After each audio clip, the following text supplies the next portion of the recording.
अस्सलाम वालेकुम څومره چې کتونکي دي ټولو ته سلامونه نیکې هیلې احترامات راغلی یم چې دومرې اراده مو کړې وه روانو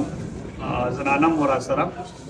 دا هغه مدرسه ده دلته تربیتي کورس ورکوي کوم خلک چې هلته لاړ شي هغوی ته دا پته نه وي چې څه کول پکار دي هغسې پرې دم به وړي نو ځای په ځای زموږ د مردان په علاقو کې زما په خیال چې هره ورځ مختلف مدرسو کې دغه کورس ورکوي فی سبیل الله یعنې 3 غنټې دغه کورس تاله درکوي ستا د پوهې دپاره چې تا هلته ځي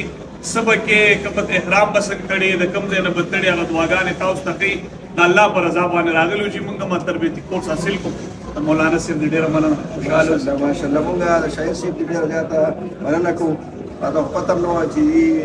نوم مې ول اورېدلی و خو چونکې هغه داسې ملاقات شوی نو خپل بس کې هغه پوره کورس کې دي بلکل داسې راغلي چې عام هغه کې راغله او بس کېناستل او ډېر په ادب او احترام سره ناست وو او ماشاءالله ټولې خبرې ډېرې زیاتې په توجه سره چې دی نو هغه دي واورېدلې او بیا په آخره کې بلکل د چیپ چې څکله دا یې نه پس چې دی نو پته ولګېدله چې دا ماشاءالله شاهد صاحب دي تشریف دي راوړي دي بهرحال موږ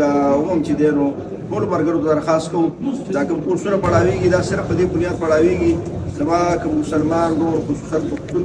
ورور مې روان دی هلته کې حرم ته چې د ده مال هم محفوظ شي د ده جار هم محفوظ شي او دغه رنګې د ده د آخرت ګټه هم وشي د څه لپاره چې روان دی په دې تقریبا دا 2-3 غنټې نشست وي او په دې کې اول چې دی نو د خانه کعبې ټول ترتیب بیان شي د هغې نه پس چې دی نو بیا په عملي طور باندې یو ملګری چې دی نو هغه احرام وتړي او عملي طور باندې هغه ټول اعمال مخې ته راشي او بیا د مدینې منورې مدینې منوره کې بس طریقه باندې سلام کې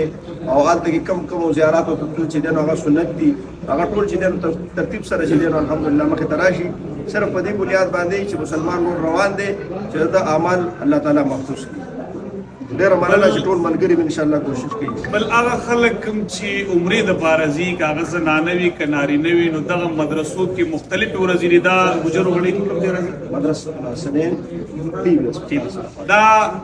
بغداد طرف ته چې راشي د ټي بي اسپتال سره خوا کې دلته زنانه او ځان له مدرسه ده نارینه او ځان له یعنې دغلته چې کوم خلک ځي نو بهتره دا ده چې هغوی د تربیتي کورس حاصل کړي دغې سره فایده دا ده چې تا ته پوهې راشي چې کول څه دي احرام به څنګه تړي ځکه تنې خو څوک هم نه لکه اوس ما ته پته نه وه چې څه به کوو